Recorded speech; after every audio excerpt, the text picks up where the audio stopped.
Assalamu alaikum students, this is Mohammad Wasim and today we will discuss about solved exercise constructor response question chapter 13 thermal physics class 12। इसको बेटा हम concept wise और additional info भी देखेंगे। Question 1 क्या है, what will be the kinetic energy near absolute zero, explain. तो हम देखते हैं solution according to kinetic theory of gases the average translational kinetic energy of gas molecule is directly proportional to the absolute temperature of the system. और अगर हम बेटा mathematically देखें तो kinetic energy is equal to 3/2 kT, जहाँ पर हम जानते हैं कि बोल्ट्जमैन कांस्टेंट है और जो T है वो absolute temperature measured in kelvin है। और अगर हम बेटा step by step mathematical derivation की बात करें तो फर्स्ट स्टेप क्या होगा, as the system is cooled to temperature close to absolute zero, this absolute temperature approaches zero means T is equal to 0 Kelvin। और अगर बेटा आप सब्स्टिट्यूट करते हैं limiting value of temperature T is equal to 0 into kinetic energy, तो हम यहाँ पर लिखेंगे kinetic energy is equal to 3/2 kT, जहाँ पर बेटा K की वैल्यू क्या पुट की गई है, 0। तो इसका मतलब काइनेटिक एनर्जी क्या हो जाएगी, 0 हो जाएगी। तो बेटा कंक्लूजन क्या आएगा, therefore near absolute zero the average translational kinetic energy of molecule becomes zero at this absolute lower limit of temperature। All random thermal molecular motion completely freeze and the molecules theoretically come to a perfect stationary rest position। और हम जानते हैं हम ये achieve नहीं कर सकते, उसकी रीज़न कि ये टेम्परेचर अचीव नहीं हो सकता। 0 केल्विन टेम्परेचर कितना होता है, additional info, absolute zero represents 0 Kelvin which corresponds exactly to minus 273.15 degrees Celsius। It serves as the lowest possible theoretical temperature where a system reaches its minimum possible internal thermal energy state। और अगर हम देखें nature में in real gases always liquefy or solidify before hitting this point due to intermolecular attractive forces becoming dominant. तो हम कह सकते हैं इसलिए ये अचीव नहीं हो सकता। Question number 2, what is the average kinetic energy of the oxygen and nitrogen molecules in a room at room temperature. तो बेटा सोल्यूशन क्या होगा, the average translational kinetic energy of oxygen molecules will be exactly equal to average translational kinetic energy of the nitrogen molecule। ऐसा क्यों, दोनों की kinetic energy same क्यों होगी। This concept is thoroughly derived from the fundamental kinetic energy equation. वो क्या है, kinetic energy is equal to 3/2 kT, जहाँ पर हम जानते हैं 3/2 K ये कांस्टेंट है और इसका मतलब काइनेटिक एनर्जी टोटली टेम्परेचर पर डिपेंड करती है। If T is same then kinetic energy will be same. इसको बेटा हम स्टेप बाय स्टेप एनालिसिस करते हैं। Both oxygen and nitrogen gases coexist within the same space, यानी कि in a same room, meaning they are in perfect thermal equilibrium environment. तो हम कह सकते हैं थर्मल इक्विलिब्रियम है, because they are in thermal equilibrium they share the exact same ambient room temperature. तो हम कह सकते हैं कि जो ऑक्सीजन का टेम्परेचर होगा वही नाइट्रोजन का टेम्परेचर होगा और वही रूम टेम्परेचर कहलाएगा। तो हम कह सकते हैं looking at the mathematical expression the fraction 3/2 and the Boltzmann constant के आर फिक्स्ड यूनिवर्सल कांस्टेंट। तो हम कह देंगे ये बेटा टोटली कांस्टेंट है। तो इसका मतलब फिर डिपेंडेंस किसके ऊपर है, टेम्परेचर के ऊपर। Most importantly notice that the molecular mass of the gas particles does not appear anywhere with in this formula. तो हम कह सकते हैं मैस पर तो ये डिपेंड नहीं करती काइनेटिक एनर्जी। तो फिर consequently average translational kinetic energy depends solely on exclusively absolute temperature T remaining entirely independent of mass density or molecular intensity। तो आप कह सकते हैं कि मॉलिक्यूल जैसा मर्जी हो, उसकी आइडेंटिटी कैसी मर्जी हो, ये डिपेंड करती है टेम्परेचर पर। और अगर temperature same it means kinetic energy of oxygen is equal to kinetic energy of nitrogen. तो यहाँ पर बेटा कुछ कंसेप्ट दिया हुआ है आपको मॉलिक्यूलर मैसेज के हवाले से और इसकी स्पीड के हवाले से।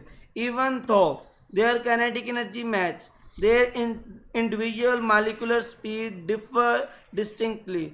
बेटा काइनेटिक एनर्जी सेम होने का ये मतलब नहीं है कि उनकी VRMS वैल्यू सेम होगी, हरगिज़ नहीं। The root mean square value formula, जो हम जानते हैं स्क्वायर रूट ऑफ 3kt/m की इक्वल होता है। आप कह सकते हैं कि इसमें VRMS टोटली डिपेंड करती है मैस के ऊपर, या फिर आप कह सकते हैं कि ये इन्वर्सली प्रोपोर्शनल है मैस के।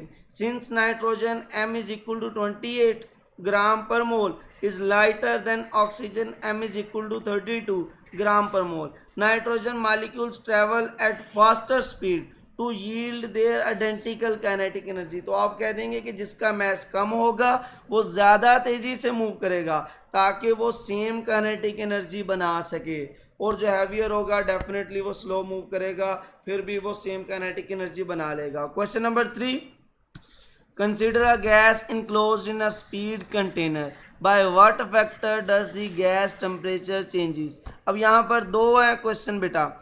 ए part, the volume and pressure are both doubled, और सेकंड पार्ट क्या है, the volume is half and pressure is tripled। तो बेटा पहले हम इसमें देख लेते हैं कि आइडियल गैस इक्वेशन क्या है। PV is equal to nRT, और अगर यहाँ पर बेटा हम टेम्परेचर को सेपरेट करें, ये जो nR है ये PV के जाकर नीचे डिवाइड हो जाएगा, और अगर बेटा रीअरेंज करें तो टेम्परेचर किसके बराबर आ जाएगा, PV डिवाइडेड बाय nR। हम इसी को इस्तेमाल करेंगे जहाँ पर हम जानते हैं nR ये नंबर ऑफ मोल्स और जनरल गैस कांस्टेंट है, ये सेम रहेंगे सेम गैस के लिए। तो हम कह सकते हैं T जो वो इंटायरली डिपेंड करेगा PV के ऊपर।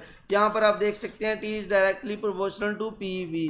तो यहाँ पर क्या आ जाएगा फिर, अगर हम बेटा फर्स्ट केस की बात करें, अब कह लें इनिशियली जो टेम्परेचर था T1 is equal to P1V1/nR। तो फर्स्ट केस क्या है, when the volume and pressure both are doubled, दोनों को डबल करने का मतलब P2 जो होगा वो 2P1 के बराबर होगा, V2 जो होगा वो 2V1 के बराबर होगा। सब्स्टिट्यूट करें बेटा इस फार्मूले में, यहाँ पर आप बेटा सब्स्टिट्यूट करें तो T2 किसके बराबर होगा, P1 की जगह 2P1, V1 की जगह 2V1, यानी कि डबल कर दिया गया। nR वैसे का वैसे, तो यहाँ पर बेटा 2 2s are 4 आ जाएगा। तो यहाँ पर हम कह देंगे कि ये पुराने वाला T1 है, तो ये क्या बन जाएगा 4T1, यानी कि जो T2 होगा वो 4 टाइम्स ग्रेटर हो जाएगा T1 के अगर दोनों को डबल कर दिया जाए। नेक्स्ट है, आप कह लेंगे कि the absolute temperature increases cleanly by factor 4। तो नेक्स्ट क्या है, when the volume is half and pressure is tripled.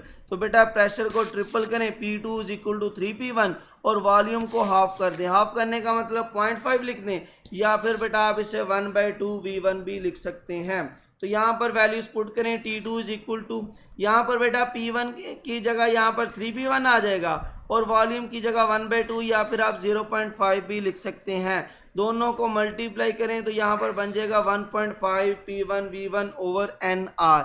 और अगर बेटा आप P1V1/nR को T1 कह दें तो ये वैल्यू इक्वल हो जाएगी T2 is equal to 1.5 T1।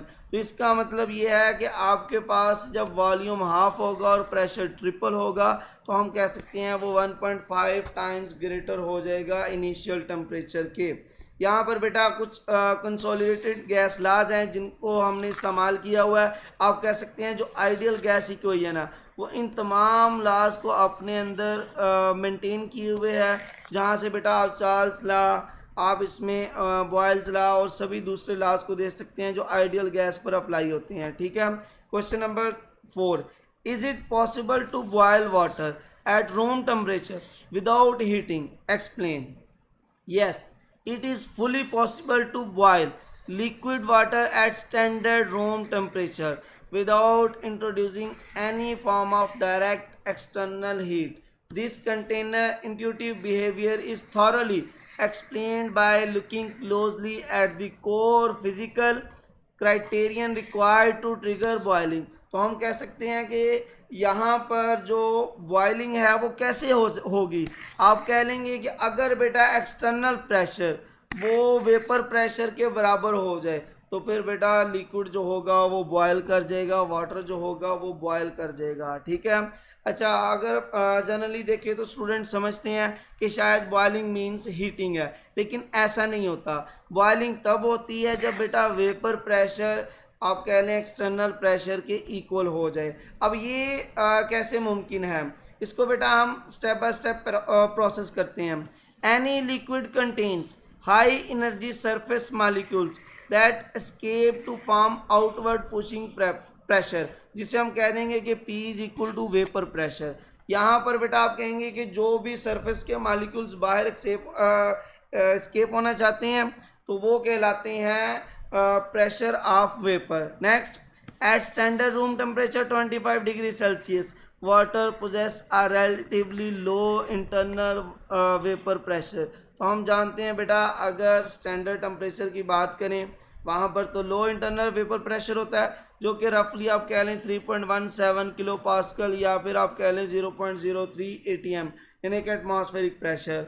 और हमें पता है कि बेटा जो एटमॉस्फेयर का प्रेशर है वो कितना है 101.3 किलो पास्कल या फिर आप कह लें 1 ATM। ठीक है। If you place a beaker filled with room temperature water inside an airtight vacuum chamber and actively a vacuum pump, आप कह देंगे कि एक्टिवेट कर देते हैं वैक्यूम पंप, फिर क्या होगा pump mechanically removes gas molecule, mechanically remove करेगा तो फिर क्या होगा driving down the external environmental pressure जो पी एक्सटर्नल आप कह लें। तो अगर बेटा हम यहाँ पर देखते हैं कि आपके पास एक बीकर है, इसमें कुछ वाटर मौजूद है।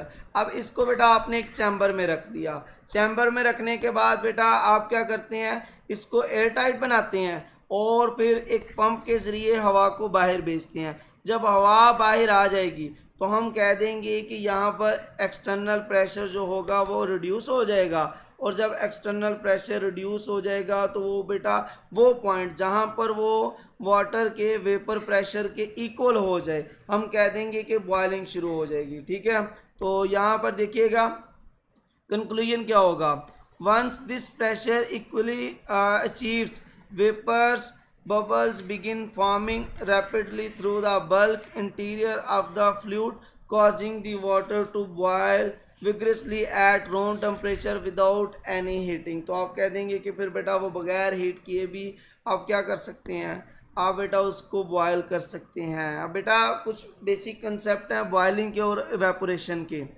दोनों में डिफरेंस क्या है। Evaporation is a slow quiet surface effect that occurs continuously at all ambient temperature। तो एक पॉइंट यहाँ पर वाजे हो गया कि जो इवेपोरेशन है वो सरफेस इफेक्ट है, जबकि बॉइलिंग क्या है it is a rapid high energy bulk volume.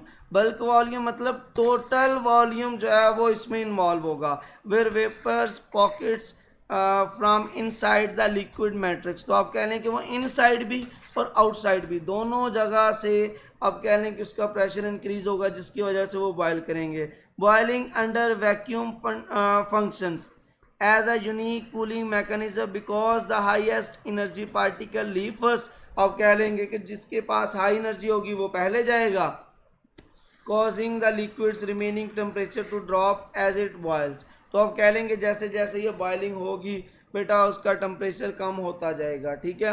और हम ये जनरली जानते हैं, बेशक आप विदाउट पंप जनरली भी देखें तो जब बेटा आप कह लें कि वेपर्स जिनके पास हाई काइनेटिक एनर्जी होती है वो बाहर निकलते हैं तो आप कह सकते हैं कि पीछे जो है ना वो टेम्परेचर डिक्रीज होता है, तो आपको कंटिन्यूसली फिर हीट प्रोवाइड करनी पड़ती है, अदरवाइज वो बॉयल नहीं रहता।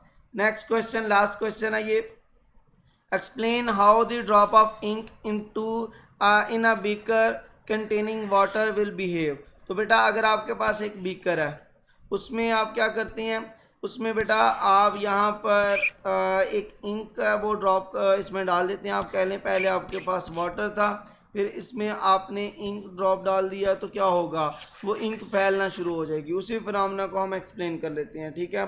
यहाँ पर देखिएगा, when a highly concentrated drop of ink is introduced into a beaker of clear undistributed water, तो हम कहेंगे it will not maintain its tight droplet shape। तो फिर क्या होगा, instead it slowly spread outward। आप कह सकते हैं threading intricate colorful pattern through the water matrix and continue to disperse until it reaches complete uniform colouration. तो आप कह लें कि जब तक बेटा वो यूनिफॉर्मली डिस्ट्रीब्यूट नहीं हो जाएगा तब तक वो फैलता रहेगा। इसको हम बेटा स्टेप बाय स्टेप प्रोसेस करते हैं।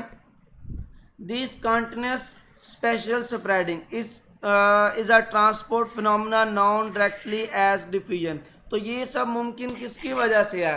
डिफ्यूजन की वजह से है। Based on the kinetic theory of matter, all molecules, both the water medium and ink solute, exist in unceasing state of random rapid thermal kinetic motion।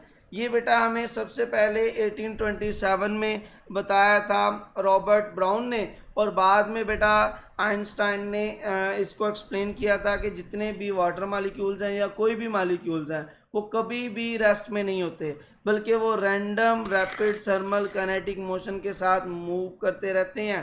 तो हम कह देंगे कि यहाँ पर ये दोनों मूव करेंगे, वाटर मालिक्यूल्स भी और इंक मालिक्यूल्स भी, जिसकी वजह से वो स्प्रेड होंगे।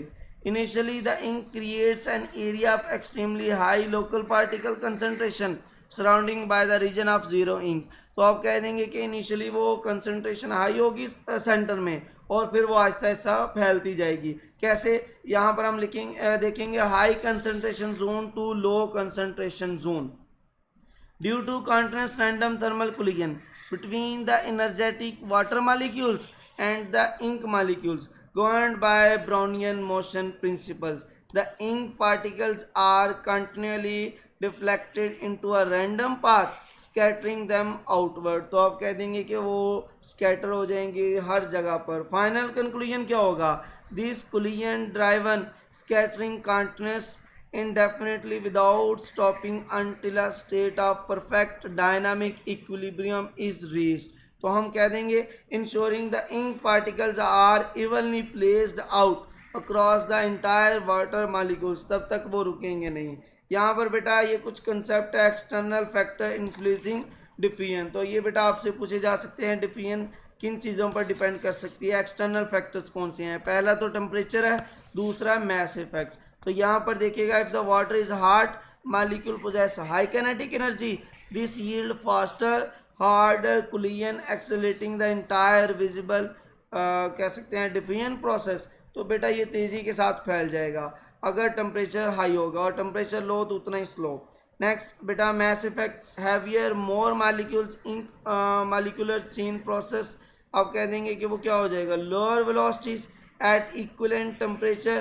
तो फिर हम कह सकते हैं causing them to diffuse at noticeably slower pace than lighter ink particles. तो बेटा अगर बेटा आपके पास इंक पार्टिकल्स हैवी होंगे तो वो बेटा स्लो हो जाएगा प्रोसेस, और अगर बेटा इंक पार्टिकल्स लाइटर होंगे तो उतना फास्ट हो जाएगा प्रोसेस। इसको बेटा लाइक शेयर और सब्सक्राइब कीजिएगा।